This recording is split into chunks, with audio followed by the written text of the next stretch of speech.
والماء عذبا والغذاء الله رب العالمين الله رب العالمين من ذا الذي رفع السماء من ذا الذي نشر الضياء من ذا الذي خلق الهواء والماء عذبا والغذاء من ذا الذي خلق الهواء والماء عذبا والغذاء الله رب العالمين الحمد لله المتفرد بصفات الكمال والجمال والجلال أحمده سبحانه وتعالى وأشكره وأشهد أن لا إله إلا الله وحده لا شريك له في ألوهيته ولا ند له في ربوبيته ولا مثيل له في أسمائه وصفاته ليس كمثله شيء وهو السميع البصير وأشهد أن محمدا عبده ورسوله المبعوث رحمة للعالمين أرسله الله سبحانه وتعالى بالهدى ودين الحق ليخرج الناس من عبادة العباد إلى عبادة رب العباد ومن جور الأديان إلى عدل الإسلام ومن ضيق الدنيا إلى سعة الدنيا والآخرة فصلوات ربي وسلامه عليه وعلى آله وصحبه أجمعين ومن تبعهم بإحسان إلى يوم الدين وسلم تسليما أما بعد أحييكم بتحية إسلامية الخالدة ألا وهي السلام عليكم ورحمة الله وبركاته. الله رب العالمين الله رب العالمين من ذا الذي خلق البشر والشمس أيضا والقمر من ذا الذي Nous sommes bel et bien dans les ondes de la radio Al-Huda dans le mois béni de Dhul-Hijjah, les meilleurs jours au monde. Nous sommes dans les 10 premiers jours de Dhul-Hijjah, les meilleurs jours au monde, avec le meilleur cours de la radio Al-Huda, le cours sur le Tawhid, le cours sur la connaissance d'Allah subhanahu wa ta'ala. Nous vous disons, avant de prendre le petit congé, nous avons introduit Al-Wajiz fi Aqidati Salafi Saleh. Donc ce résumé dans le concept de Al-Sunnah wa Jama'a. Nous avons fait donc le premier cours aujourd'hui. Nous allons donc continuer avec ce beau livre.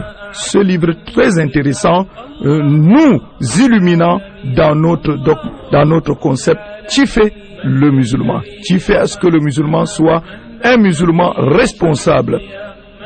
Une bonne relation entre lui et son Seigneur, une bonne relation entre lui et les autres. Restez donc scotchés dans les ondes de la radio Al-Huda. Les principes vont rester les mêmes. Inch'Allah, nous vous reviendrons. من ذا الذي خلق البشر والشمس أيضا والقمر من ذا الذي خلق البشر والشمس أيضا والقمر. À la technique, vous avez le frère Suleiman BMB derrière ce micro, votre frère l'imam Sangou Mama Awolu. Les contacts sont là, le standard est donc ouvert, les contacts sont là, 655 11 55, 673 73 63 73, 665 12 12 32 pour les éventuelles interventions concernant les points d'ombre ou bien tout simplement pour poser des questions. Qu'Allah subhanahu wa ta'ala nous soutient jusqu'à la fin de cette émission afin que nous donnions le meilleur de nous-mêmes. Toute la louange appartient à Allah subhanahu wa ta'ala, l'unique, le singulier dans ses noms et qualificatifs. Allah subhanahu wa ta'ala, nous lui sommes reconnaissants de tous les bienfaits qu'il déploie envers nous, sans pour autant voir nos œuvres qui sont aussi précaires. En dépit de nos œuvres, nous implorons Allah subhanahu wa ta'ala qui nous pardonne et qui nous comble de sa miséricorde. Et que je témoigne qu'il n'y a aucune divinité vraie à part Allah subhanahu wa ta'ala, point d'associé auprès de lui. Et je témoigne que Muhammad sallallahu alayhi wa sallam est son serviteur, et son messager. Il a été suscité comme miséricorde pour l'humanité, envoyé par Allah subhanahu wa ta'ala avec la vérité et avec la guidée et la religion de la vérité pour sortir les gens des ténèbres de l'adoration des serviteurs vers l'adoration du Seigneur des serviteurs et de l'injustice des religions.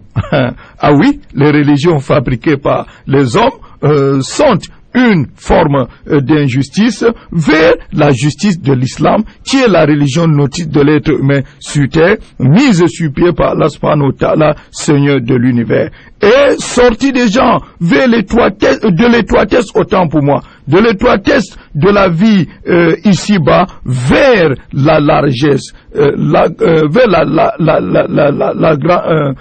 la largesse vie ici-bas et dans l'au-delà, et que les bénédictions de notre Seigneur et son salut soient donc sur le noble messager ainsi que sur sa famille, ses nobles compagnons, et tous ceux qui les auront suivis dans le bien jusqu'au jour de la rétribution. Suite à quoi,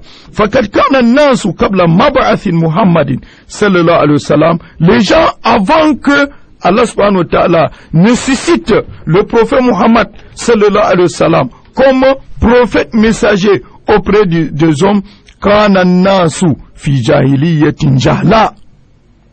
Allahu Akbar. Les gens étaient dans les ténèbres obscures. Ah oui, dans les ténèbres obscures, jahiliya, ignorance. D'abord, dans les ténèbres de l'ignorance, lesquelles ténèbres étaient encore obscures. Ya'ishuna fi zulumat min ash-shirk wa jahl.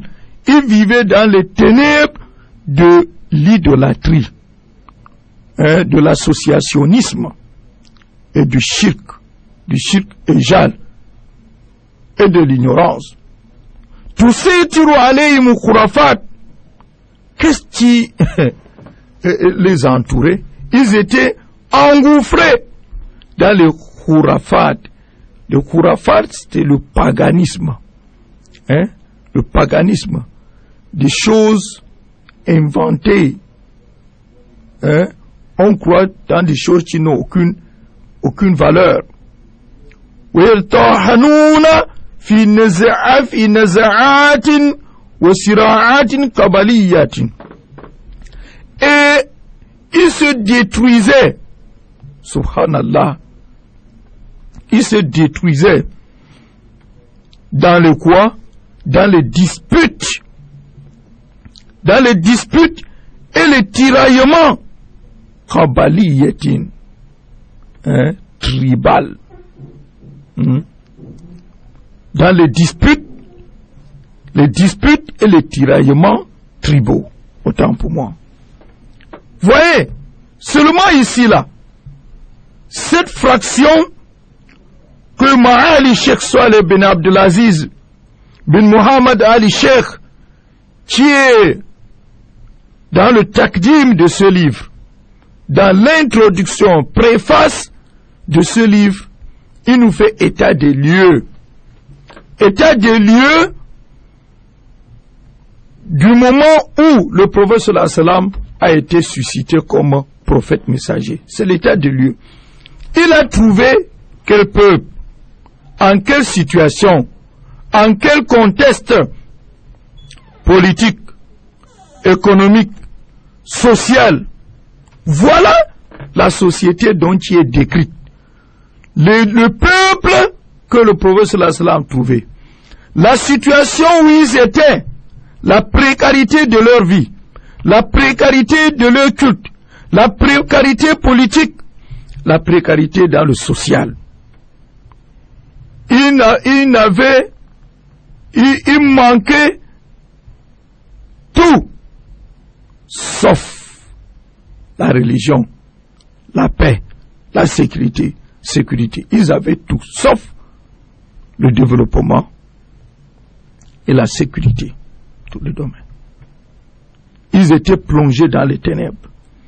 Voilà, ils passaient tout le temps dans les disputes et les tiraillements liés à leurs différentes tribus. C'est ça leur passe-temps. Et c'était ça leur force. C'était là où ils se rivalisaient. Telle tribu est meilleure. Telle tribu, nous la commandons. Telle tribu est sous nous, sous nos ordres. Telle tribu n'est pas noble. la noble c'est telle tribu. Subhanallah, subhanallah. Voilà la société qui est peinte ainsi. Seulement, lançons un coup d'œil pour mieux comprendre. Parce que l'enseignement, ce n'est pas seulement ce qui se dit. Ce n'est pas ce qui se dit. Il faut donc synchroniser l'enseignement et le contexte où l'enseignement est donné. À nous maintenant de voir si on est dans la même situation, où les gens font des tiraillements liés à leurs différentes tribus, où les gens se disputent, se querellent à cause des tribus, pas à cause de la vérité, pas à cause du développement, pas à cause du progrès, pas pour un objectif du progrès social, c'est un objectif de positionnement. Alhaakumut takathur hatta zurtumul maqabir. Oh, la multiplication des honneurs, la recherche de l'excellence dans les honneurs et le bien matériel vous ont détruit, jusqu'à ce que vous avez visité les tombeaux en disant que vous avez un ministre chez vous. Voici la tombe d'un ministre, alors que lui, il est mort depuis. Il est mort. Il va vous aider à quoi? Hein? Qui est un bon enfant, un meilleur enfant, c'est celui qui dit que mes parents étaient où, bien nous faisons. Conjuguer le verbe au présent, nous faisons. Montrons ce que nous sommes capables. On fait le retour dans le passé pour dire qu'on on avait. Faisons, travaillons. Les gens vont visiter le tombeau. Tu connais que le roi est dans notre famille. Tel est comme ça là. Nous avons le grand imam, nous avons l'adjoint, le sous-préfet, le préfet, le gouverneur, le ministre. Il est ici là. Le milliardaire est avec nous. Tout ça. Et on montre le tombeau. Pas même qu'ils sont vivants. On montre plutôt le tombeau. Qu'Allah subhanahu wa ta'ala nous facilite, nous guide et nous aide. Voilà la situation de la société à la veille de l'arrivée du prophète Muhammad sallallahu alayhi wa sallam. Yasbi ba'duhum ba'da. Ils se prenaient comme des prisonniers. Tu vois, comme il y a un problème, il y a une lutte, on arrête les hommes libres, ils deviennent des prisonniers, ils deviennent des esclaves. Ils deviennent des esclaves. On part dans tes tuyaux, on arrête les gens, ils deviennent des esclaves. Les êtres humains, nés libres, yaktulu ba'dum ba'da, ils s'entretuaient entre eux. Ya'ishuna fi takallufin. Ils vivaient dans le sous-développement, wa majiyatin, dans le désordre, wa furkatin, et dans la division. Shiarum, leur emblème. Quel était l'emblème des gens pré-islamiques? Les gens du paganisme, les gens de la non-vraie religion, ils vivaient. Quel était leur emblème? Leur emblème était Malam Yadut an Hawdi bisilahihi yuhaddamu wa man la yazlimi nas yuzlam. Suivez? Ils chantaient dans cette poésie Malam Yadut an Hawdi bisilahihi, celui qui ne prend pas la défense de son lac avec son épée. Avec son épée, yuhaddam, on va le détruire. Celui qui ne corrompt pas les gens sera corrompu. Regardez. Cet emblème nous enseigne tout.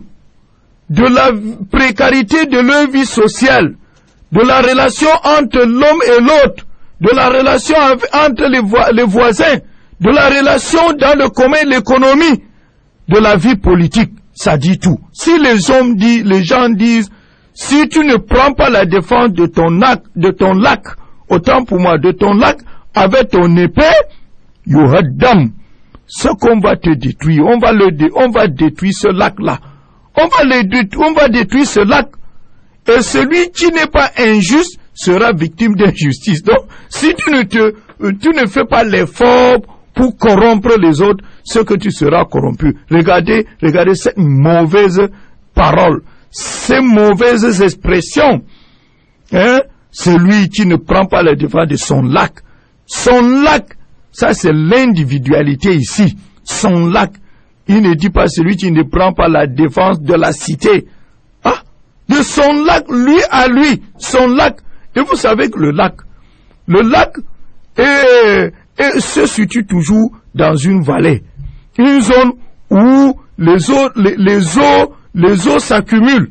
Et c'est l'accumulation des eaux. Donc tout vient là-bas. Il dit son lac, lui à lui, son mangeoire, là où les gens, tout vient le trouver et il est dedans seul. Il l'utilise seul. Ça c'est l'individualisme.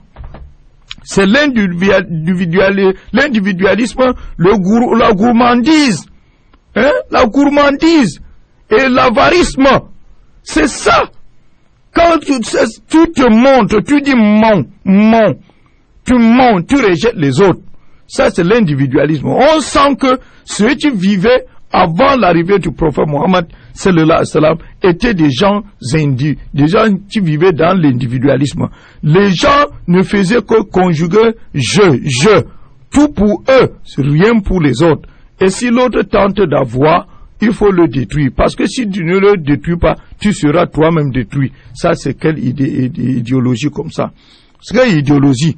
Donc nous voyons directement que là-bas c'est l'épée qui marchait, c'est l'arme qui parlait, c'est la force du plus fort. Celui qui est plus fort à la parole, celui qui est plus fort à la dictée, c'est la vie de jungle. C'est la vie de jungle, où l'animal le plus féroce est le maître des lieux. Et là, voilà ce qu'il y avait comme situation avant l'arrivée du prophète Muhammad sallallahu alayhi wa sallam. Hatta idha adhina Allahu li shamsi l'islam, jusqu'à ce que quand Allah subhanahu wa ta'ala a donné la permission au soleil de l'islam, antashirika ba'atha Muhammadan sallallahu alayhi wa sallam, que ce soleil-là se lève, alors Allah subhanahu wa ta'ala a suscité Muhammad sallallahu alayhi wa sallam comme prophète. Liyu'lina li bashariyati annahu, pour ainsi communiquer, promulguer, décréter aux gens annahu la ilaha illallah wa la ma'buda bihaqqin siwa, point de divinité vrai à part Allah, et il n'y a point d'adorer avec droit d'adoration, avec droit d'adoration siwa ou en dehors de lui. Voilà l'expression qui va changer l'univers. L'expression qui va faire éclore cette cité qui était la cité perdue, la cité de non-convoitise, la cité de jungle, la cité de désordre, la cité de querelle, la cité de jeu. Voilà l'expression qui va donc changer cette société. Point de divinité vraie à part Allah. La ilaha illallah. Lakaja abitouhid. Le prophète sallallahu alayhi wa sallam est venu donc avec le monothéisme pur. Alladhi wa haqqullahi ala ibadi, qui est le droit d'Allah subhanahu wa ta'ala sur ses serviteurs. Wa ghayatul uzma min al-khalq, et c'est le grand but, le but le plus élogieux pour la créature. Pour la créature. Wa ma khalaqtul jinna wal insa illa liya'budun. Allah dit, je n'ai créé les djinns et les hommes que pour qu'ils m'adorent. Voilà. Le tawhid est donc le but pour lequel Allah subhanahu wa ta'ala a créé l'homme. A créé le djinn. C'est l'expression secrète de la meilleure vie ici-bas et la meilleure vie dans l'au-delà. C'est la clé du succès. La clé du succès de tous les rapports sociaux, de tous les rapports politiques, de tous les rapports économiques, de tous les rapports financiers, de tous les rapports tout court. C'est la clé du succès. La ilaha illallah. Point de divinité à être adoré avec droit d'adoration à part Allah subhanahu wa ta'ala. Bihi bu'itha rusulu. À cause de cette expression, de ce but qu'Allah a créé l'homme et le djinn pour l'adorer, Allah subhanahu wa ta'ala a donc suscité les messagers. Tous les messagers sont venus pour cela. Wa unzilatil kutub. Tous les livres ont été révélés pour cela. وَرُفِيَ مِنْ أَجْلِهِ عَلَمُ الْجِهَادِ. Et c'est pour cela qu'on a levé le drapeau du jihad. Allahu Akbar. Qu'on a soulevé ce drapeau, le drapeau du jihad. Et quand les gens comprennent, ils peuvent avoir certaines pensées. Nous disons, c'est pour cette expression, pour ce but élogieux, que tous les messagers sont venus. Tous les messagers de nous, alayhi salam, jusqu'au prophète Muhammad, sallallahu alayhi wa sallam, en passant par Abraham, Ibrahim alayhi salam, en passant par Moussa, Moïse alayhi salam, en passant par Jésus, Isa ibn Maryam alayhi salam, et jusqu'au Muhammad, sallallahu alayhi wa sallam. Tous les prophètes messagers ont été envoyés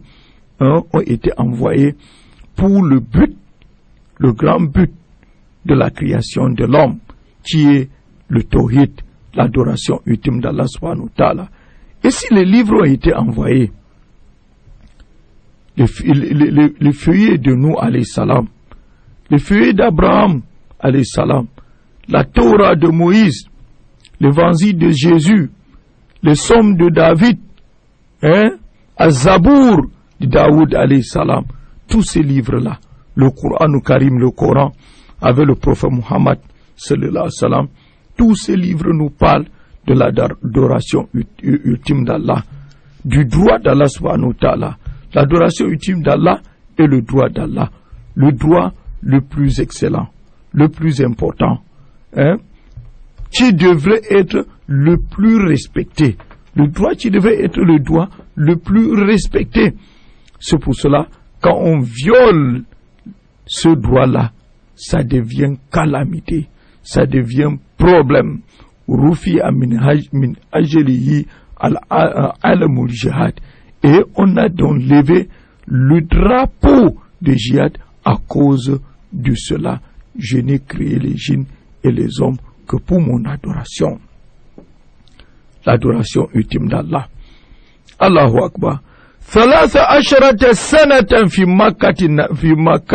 مكة والنبي صلى الله عليه وسلم يدعو إليه. 13 ans, le prophète sallallahu alayhi wa sallam a donc passé 13 ans à la Mecque. Il invite à cela. Regardez ce jihad. C'est le plus grand jihad. Allahu Akbar. 13 ans, il patiente. Il invite les gens au tawhid. Voilà l'importance de l'Aqida. Si maintenant l'Aqida est le but d'envoi de tous les messagers, le but d'envoi de tous les livres, le but de la création de l'homme et du djinn, y a-t-il encore un autre mérite plus que celui-ci? Ceci devrait attirer notre attention, j'allais dire l'attention des imams, l'attention des prédicateurs, d'être vigilants à l'endroit d'Allah subhanahu wa ta'ala. C'est tout simplement parce que c'est le secret. C'est le secret, c'est la clé du succès, la clé du développement, la clé du progrès, la clé d'acceptation auprès d'Allah subhanahu wa ta'ala. Il y a donc lieu qu'on s'y verse, qu'on y met tous nos efforts, qu'on fasse le jihad proprement dit, c'est-à-dire fournir tous les efforts adéquats pour faire quoi? Pour avoir cette expression, pour connaître Allah, pour mettre cela en pratique. Voilà, cela montre l'importance du tawhid et que l'unité, le progrès, le développement passe par la mise en relief du tawhid, de l'aqida. 13 ans, le prophète sallallahu alayhi wa sallam passe à la Mecque. Il invite les gens vers cela. Certains aujourd'hui disent non. Il dit non. La prière, oui, la prière.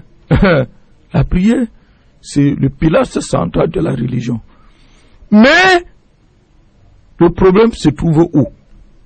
Quand ils insistent sur la prière, ils ne veulent pas faire comprendre que la fondation de l'acceptation de la prière, c'est l'aqida authentique. Si on manque l'aqida, on a manqué toutes nos œuvres.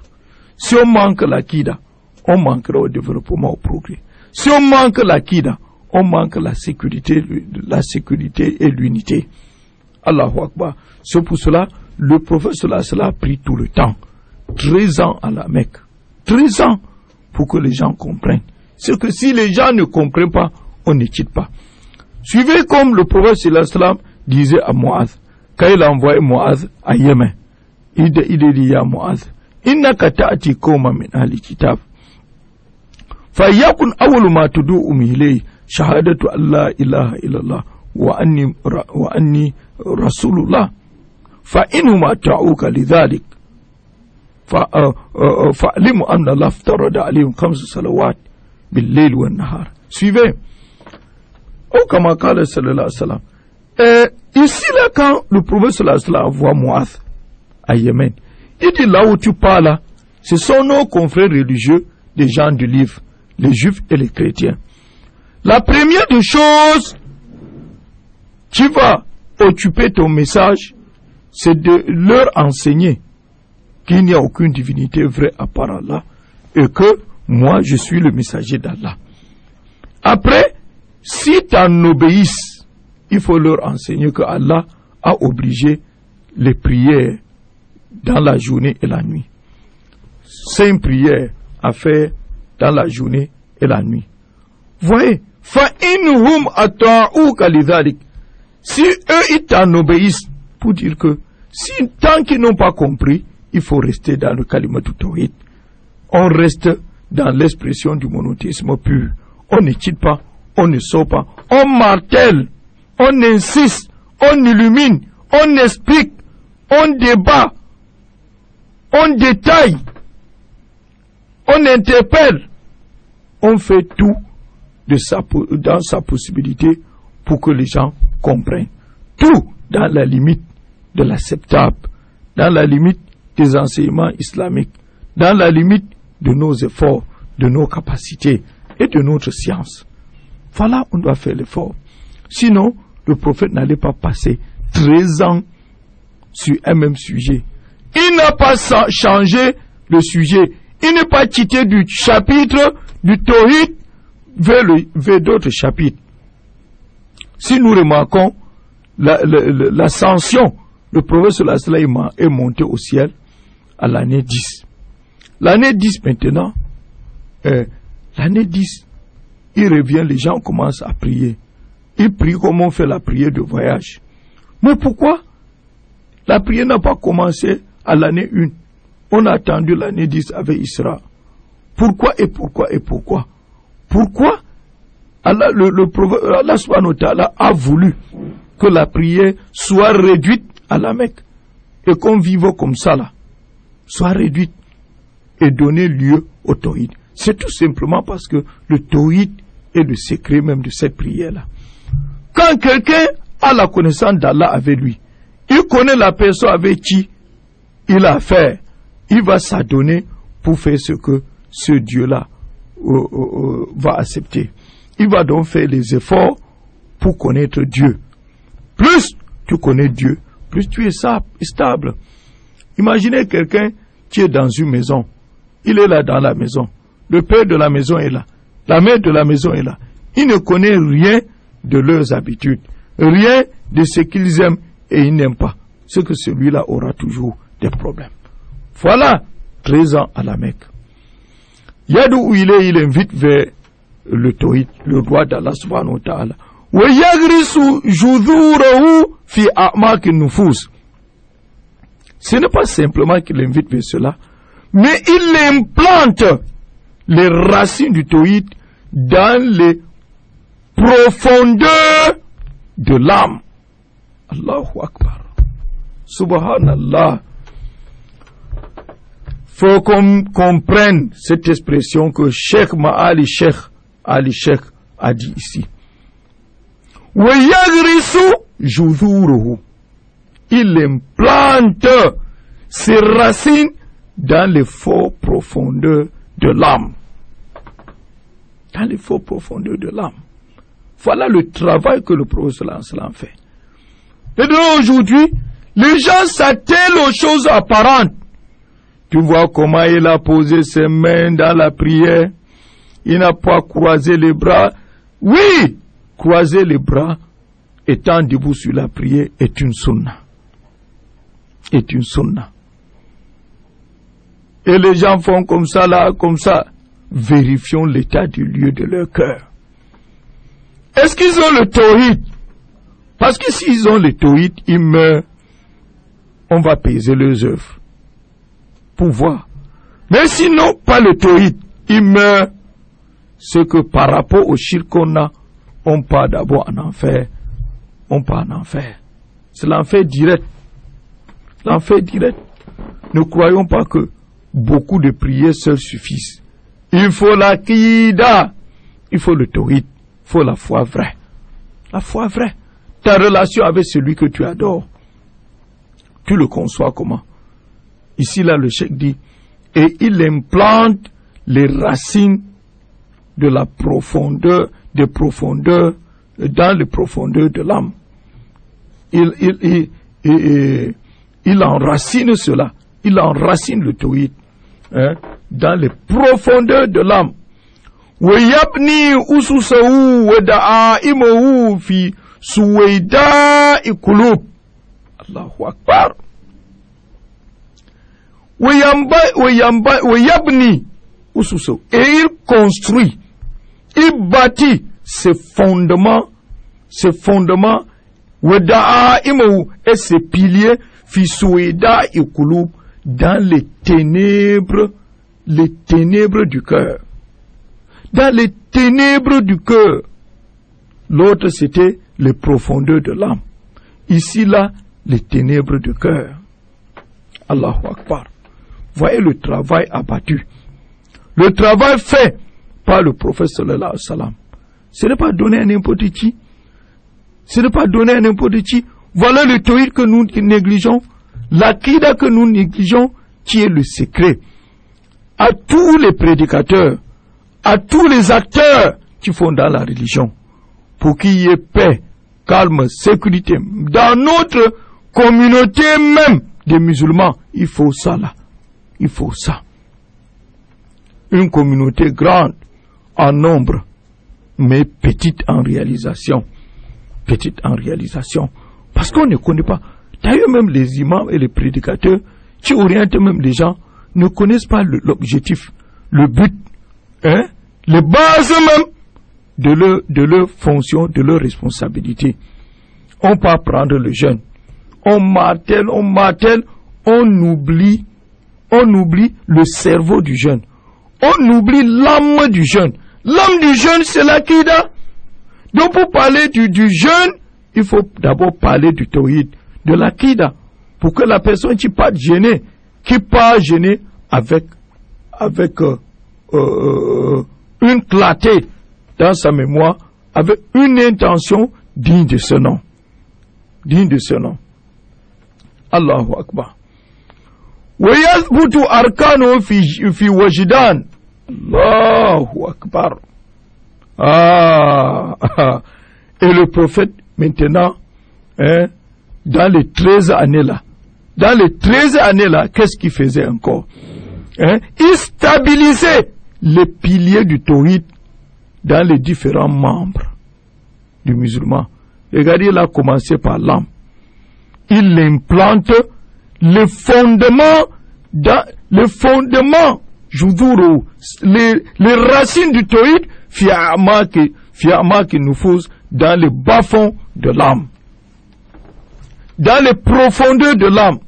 Dieu maintenant, il construit ses fondements, et ses fondements et ses piliers dans les ténèbres du cœur. Et il maintenant raffermit ses piliers dans les membres. Allahu Akbar. Hatta ittadaha sabilu lisakin, jusqu'à ce que la voie qui mène vers le tawhid, ittadaha, est devenue très claire, propre, clair, était devenu clair pour les salikin, pour ceux qui veulent passer pour atteindre Allah. Wabanat ma'alimi liraghibin, ma'alimihi liragibin. Et ces emblèmes banat sont devenus autant clairs, distinctifs, clairs, distinctifs, les ragibin, pour ceux qui veulent aller vers le tawhid, vers Allah subhanahu wa ta'ala. Donc les emblèmes même, le prophète sallallahu alayhi wa sallam a fait tout cela jusqu'à ce que la route a été claire pour tous ceux qui veulent emprunter la voie vers Allah. Et encore, se distingue. Et cela était, le tawhid était devenu singulier avec ses emblèmes, pointés tout haut. Clair, les ragibines pour ceux qui ont la compassion, qui veulent ce tawhid. Fa'azhar Allahu al-haq. Et par cela, Allah a fait la primauté à la vérité. Wa azhaka batil, et a détruit le mensonge. C'est avec ça, cette façon de faire du prophète Muhammad sallallahu alayhi wa sallam, le fait de s'adonner à l'enseignement de tawhid, à l'enseignement de l'aqida, cette façon de faire a fait à ce que la voie vers Allah soit claire, propre, distincte dans son genre, distincte dans son genre, dans son éthique, dans sa façon d'être, sans qu'elle puisse être objet de confusion avec les autres. Allahu Akbar.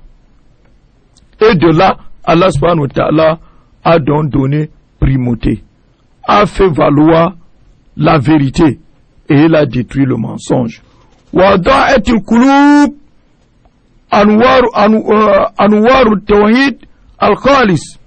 Wa da'atul qulub, et les lumières de tawhid pur. Da'atul qulub a illuminé le cœur.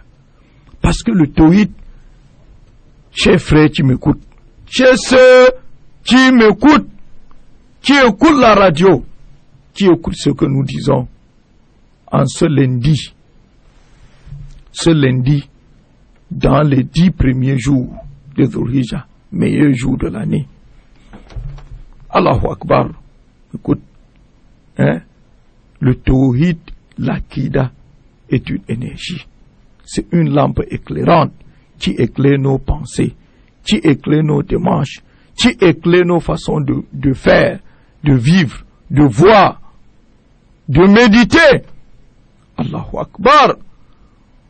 Min awdari shirk faja'alahu min awdari ashirk wa saqalatu min adrani at-tandid. Allahu Akbar. Allahu Akbar. Fajallathu. Allahu fajallathu min awdari shirk. Allah subhanahu wa ta'ala l'a donc sauvé, tiré, sauvé de quoi? De toute nuisance du shirk. Vous voyez l'enseignement que le prophète sallallahu alayhi wa sallam a fait.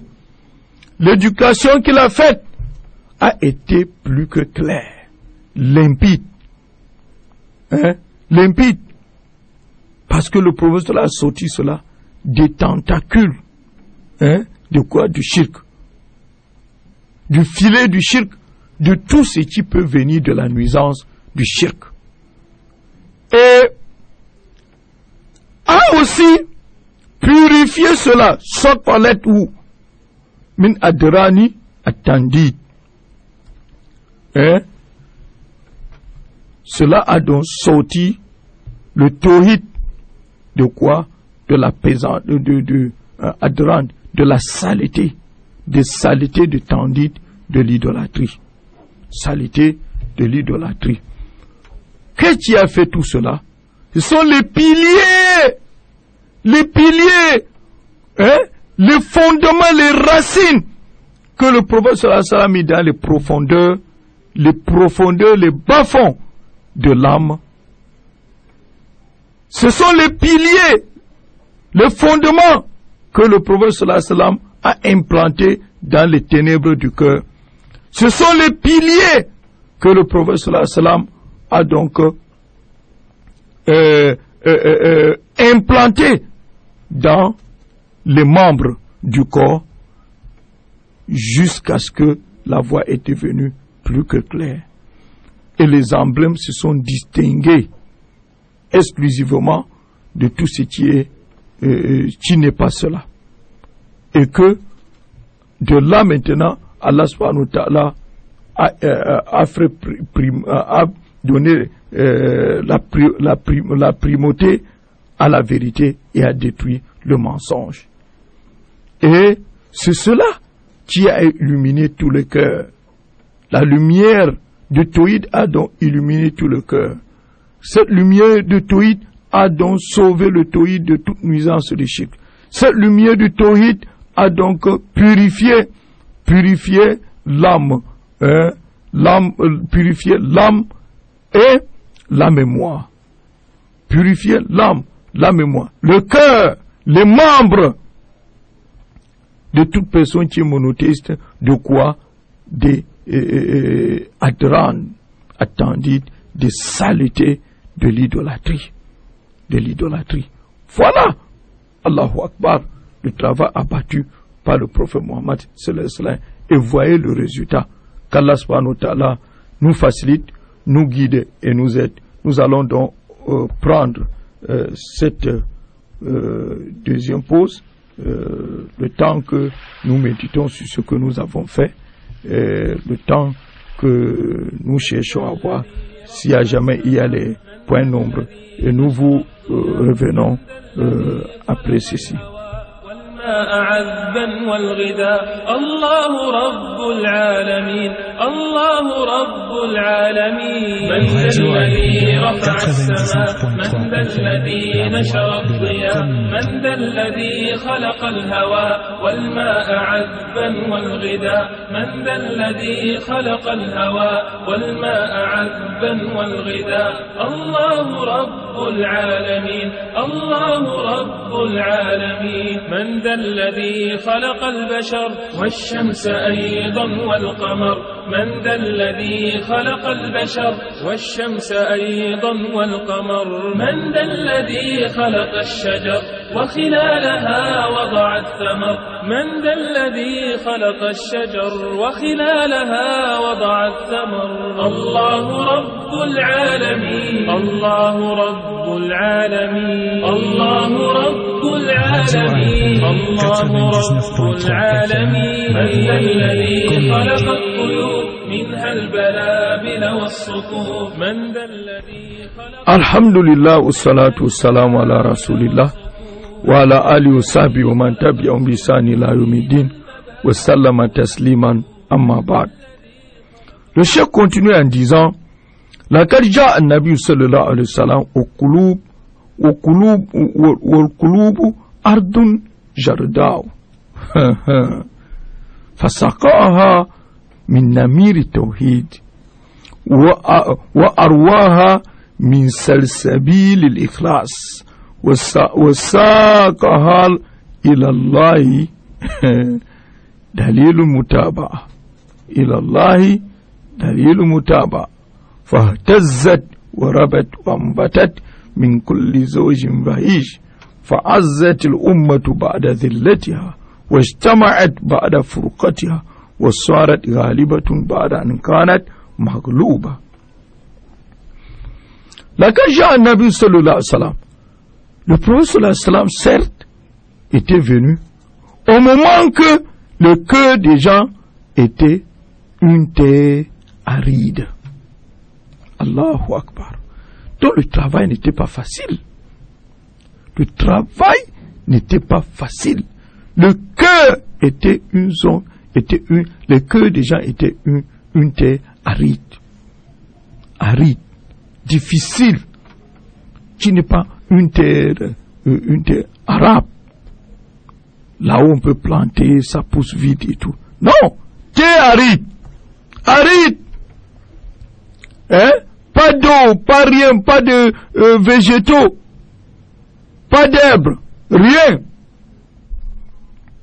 fasaqaha Allah, hein, fasaqaha min namiri tawhid. Et le prophète sallallahu alayhi wa sallam a donc abreuvé ce terrain aride min namiri tawhid, de la source de l'unicité, de la source du tawhid, de l'aqida pure, du dogme vrai, de la croyance vraie en Allah subhanahu wa ta'ala.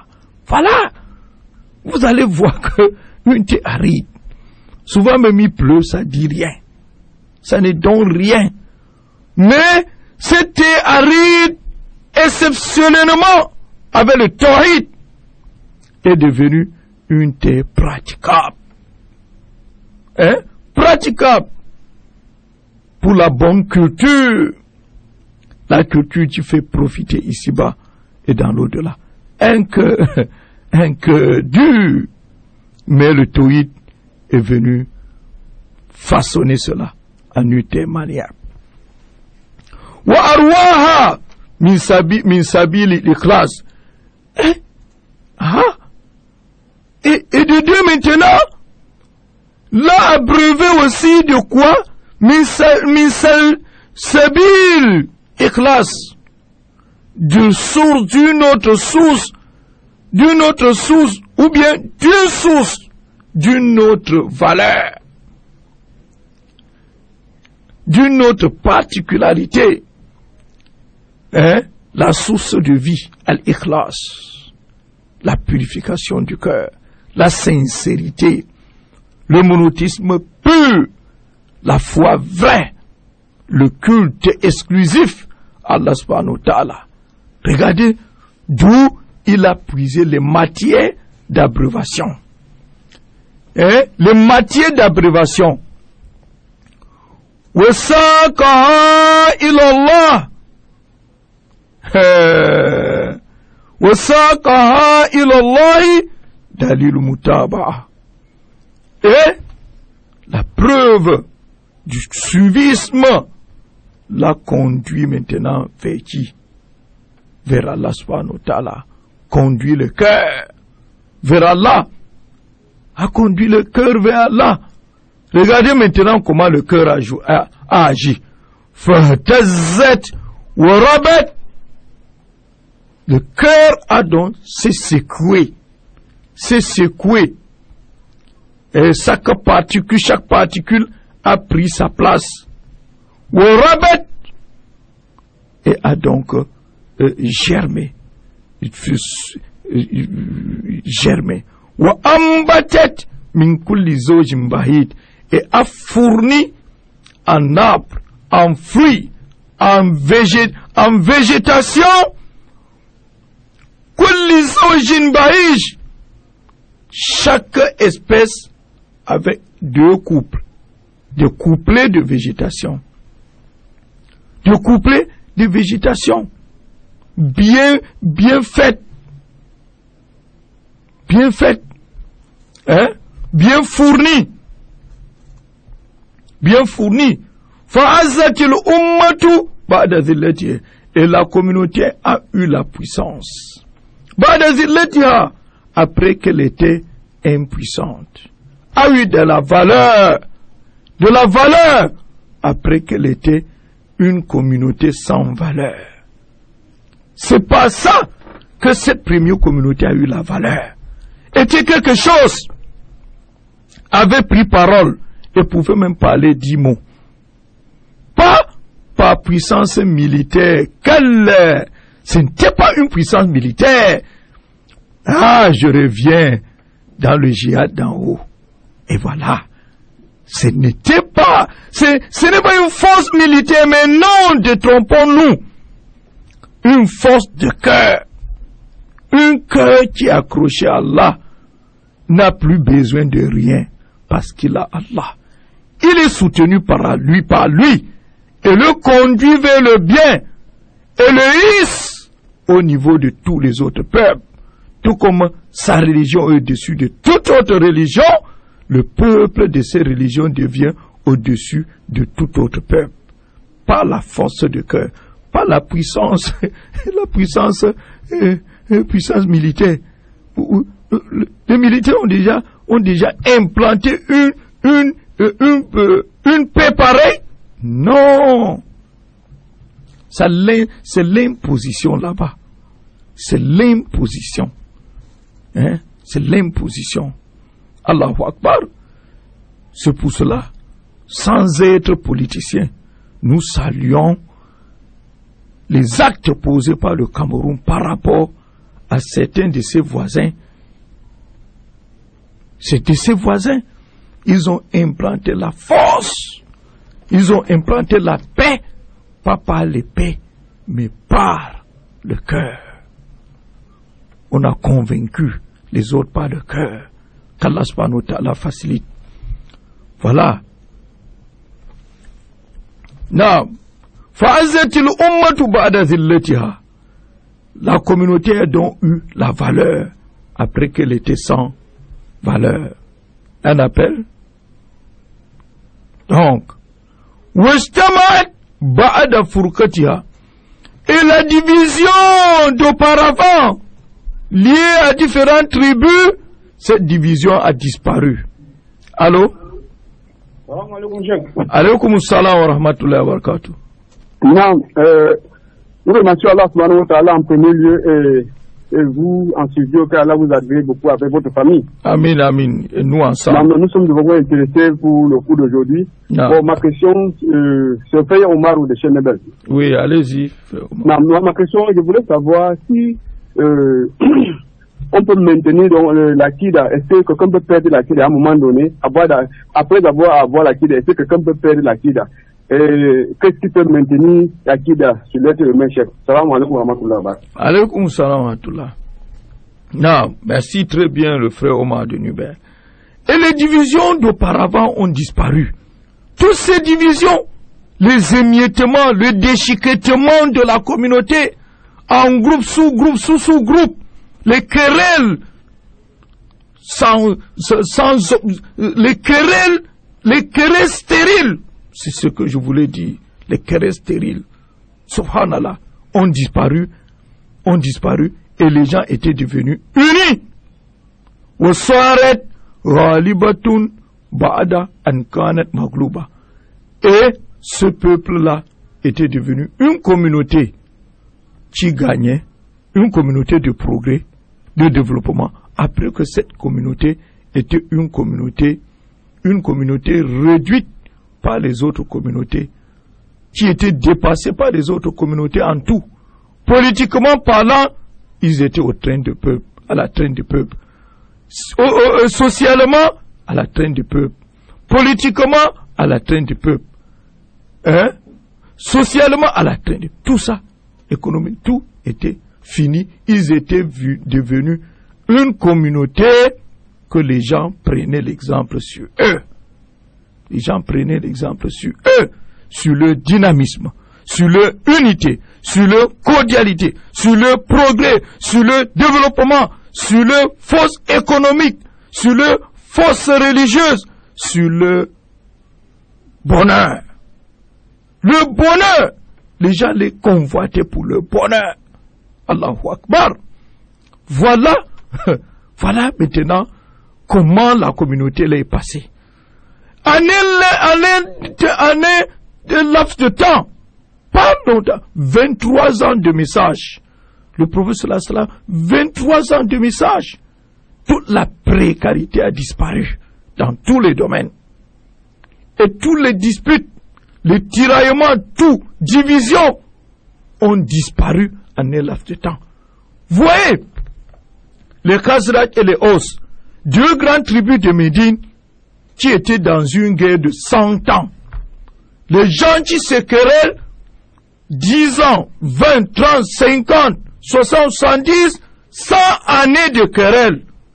Le jour qu'ils ont cru, ils ont embrassé l'islam, ils ont compris du prophète sallallahu alayhi wa sallam, ils ont dit, voilà la solution pour tous nos problèmes de Médine. L'islam est la solution. L'islam n'est pas problème. L'islam est la solution. Et le secret de sa solution, c'est l'aqida, c'est la foi. Quand ils ont compris, quelle est ton éducation? Qu'est-ce que tu enseignes? Le prophète sallallahu alayhi wa sallam dit, il est venu pour qu'on adore Allah seul. Hein? La ilaha illallah, point de divinité vrai à part Allah. Il dit voilà son message. Les gens de Médine ont dit voilà la solution pour tous nos problèmes à Médine. Parce qu'ils avaient compris quand ils ont posé des questions au prophète sallallahu alayhi wa sallam par rapport à cette expression. Ils ont dit voilà. Ils avaient bien compris que cette expression est une expression constructive, une expression solution, une expression qui garantit la félicité des gens. Voilà. Et ce que Omar de Cheikh Nubel dit. Mais si l'Aqida, la faute de l'Aqida est par rapport à son implantation dans le cœur, plus l'Aqida, la foi vraie implantée, plus elle est stable. Donc ça dépend. Plus elle est implantée, plus elle est stable. Et c'est très difficile que cette foi qui a été bien implantée s'ébranle. Si ça s'ébranle, c'est qu'il y a eu des brèches. Il y a eu des trous, il y a eu des fissures. C'est pour cela, à chaque fois, l'Aqida devait être vérifiée, devrait être illuminée, devrait être enseignée. C'est le mot du début, c'est le mot du développement, c'est le mot de la conclusion.